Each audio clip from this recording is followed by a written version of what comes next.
Mga igsoon, niya napunta karon sa pagpaminaw sa mga pagdasig o pagpahinumdom sa matag usa kanato, especially kaning mga hinigugma nato ng mga pastor ug mga leader sa simbahan, kining mga pastor nga grabe og kakugihan, grabe ka selfless, grabe ka kanang mahigugma gyud sa pag-alagad sa atong buhi na Ginoo.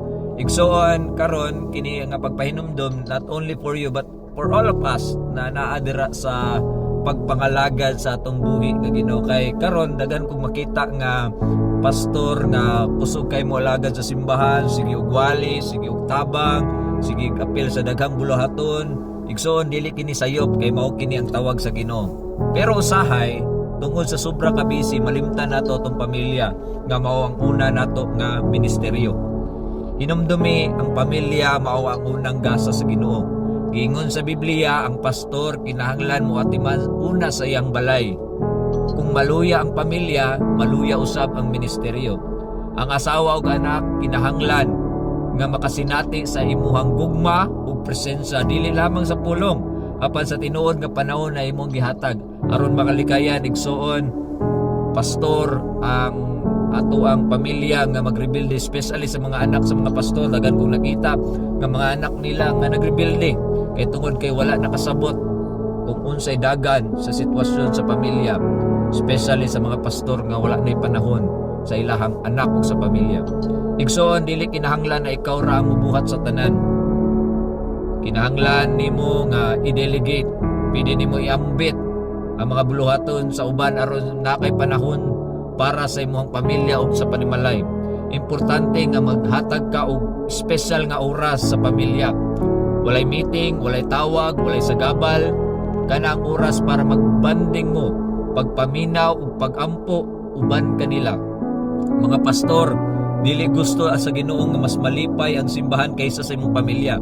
Gusto niya nga magsugod ang ministeryo sulod sa balay, kay kung ligon ang pamilya mas ligon usab ang simbahan. Ug kung buhi ang gugma sa balay, buhi sab ang imuhang pagpangalagad sa Ginoo.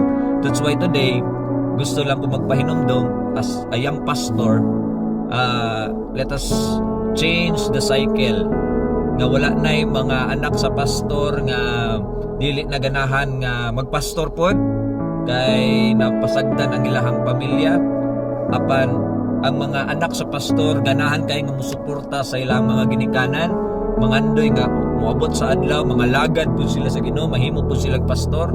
Kaya tungod nila nakita nila nga ang pastor di ay dili kompetensya sa ministeryo, apan mao kini ang manifestation kung unsay nasugdan sa panimalay. Igsoon, pastor, leader, padayon lang ta kung unsay mong gibuhat diha sa Ginoo. I salute you.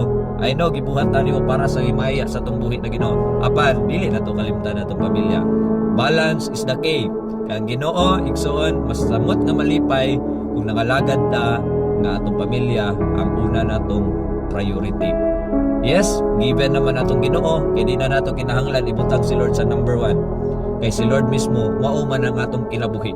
So ang atong pamilya mao ang atong unang ministry, and then ang simbahan ug sa gawas mao ang ikadungag ng mga ministeryo nga gihatag sa atong buhi na Ginoo. Igsoon dasig lang padayon diha sa gugma sa atong buhi na Ginoo ug tanan dungog ug himaya alang lamang sa atong buhi nga Dios.